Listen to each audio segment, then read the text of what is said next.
Soy el padre Luis María, cura párroco en Maipú, la parroquia María Misionera. La pregunta que me han hecho es por qué un cura practica Kempo. Ciertamente detrás de la pregunta está la idea de que el Kempo es un arte de defensa muy agresivo que quiere herir a las personas. Y la experiencia ha mostrado que es exactamente lo contrario. Es decir, a través de la experiencia del Kempo, llevo 7 años, acabo de ser graduado cinturón negro, he podido descubrir que Kempo no es para hacer daño, sino para mostrar dos cosas. Primero, ofrecerle al otro la oportunidad de saber delante de quién está y por lo mismo poder tomar sus propias precauciones, darle una segunda oportunidad para realizar sus propias acciones. Y lo segundo, el Kempo no termina cuando la otra persona queda derrotada, sino cuando se le ofrece otro camino para seguir avanzando. Tengo la certeza de que nunca lo voy a usar para hacerle daño a nadie, tal como he sido enseñado yo mismo. Y por eso, detrás de la pregunta, parece que las artes marciales son para hacer daño. En la práctica no es así. Cuando alguien usa un arte marcial para hacer daño, tiene que retirarse de la escuela, porque entonces está aprendiendo muy mal lo que está aprendiendo. Para eso mejor se compra un arma y espera que lo maten. El Kempo no es un arma, es un arte. There is never a wrong answer if you had good understanding of what we call rules and principles. Kempo has many definitions. The easiest intellectual answer would be it's a set of rules, principles, and guidelines governing motion. It shows you it's a science. Someone else may say, well, the term Kempo means fist law. He also wrote, in the early stages of Kempo, a book called Secrets of Chinese Karate. It's a red book, which is exactly our organization, Chinese Karate. Ed Parker gave a lot of thanks to the Chinese influence. Bruce Lee also wrote a book called Kung Fu. In both that book and also Mr. Parker's book, there was one person mentioned in the book between Bruce Lee and Ed Parker, and his name was James Lee. James Lee was the China gentleman from China, actually from, I believe, San Francisco, who was the person who introduced Ed Parker to Bruce Lee and Bruce Lee to Ed Parker. And they would get together and like Ralph Castro and a lot of these other people would share their knowledge with each other. That's what the original Internationals was all about in 1964. Everybody would come together and share knowledge, no matter where you were from, no matter what your skills were.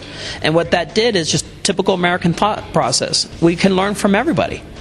And as long as it made sense, and long it was based on logic and modern, he gave respect to the formalities and the customs of history, but on a science, on a combative street self-defense system, he developed a system, an organized, methodical process that he said, we're going to use these rules and these guidelines, and we're going to teach the students how to be good students, but we're going to teach our teachers, our black belts, how to be good facilitators, communicators, like going to school. We have students that sit in the college class and they learn from someone who's a legitimate professor, not the old karate way of let me hit you to hurt you to show you I know what I'm doing.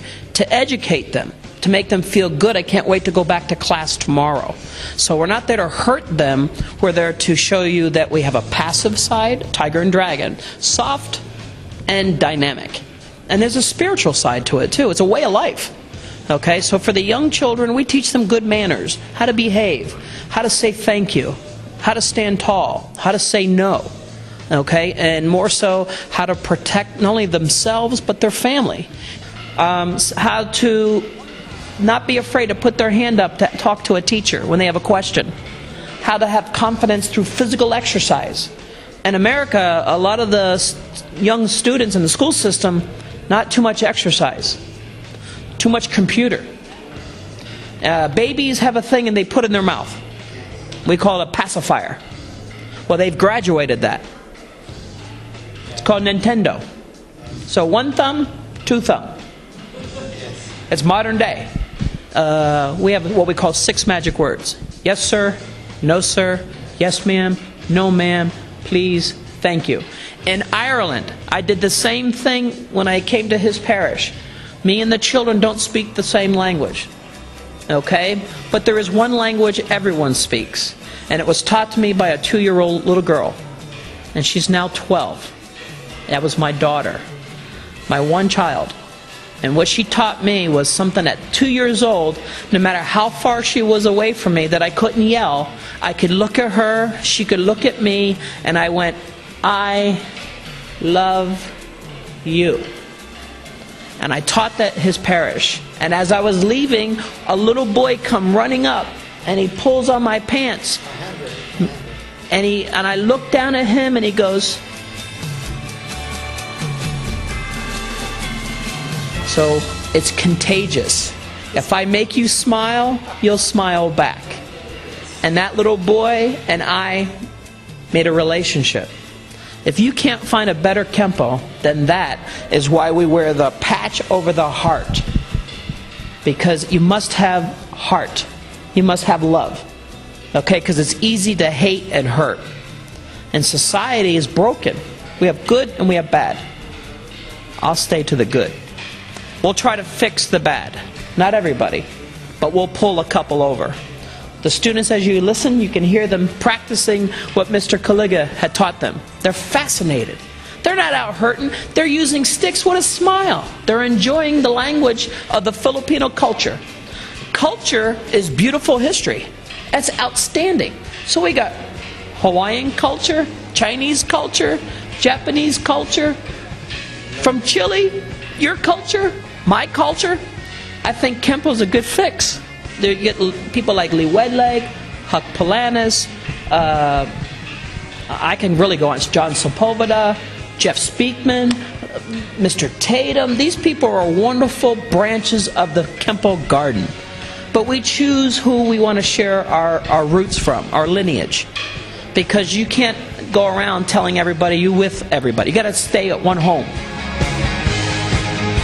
Now we have Kempo organizations joining Kempo organizations. It's not about his patch is better than mine. It's that we think alike. We love to share, which is one of the best things anyone can do is realize this. Our Grandmaster left us in 1990. I was at his funeral.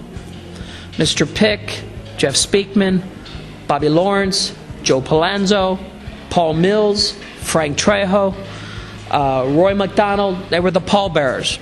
And everybody stood there in meditating position. We lost something very, very special. And it was our job.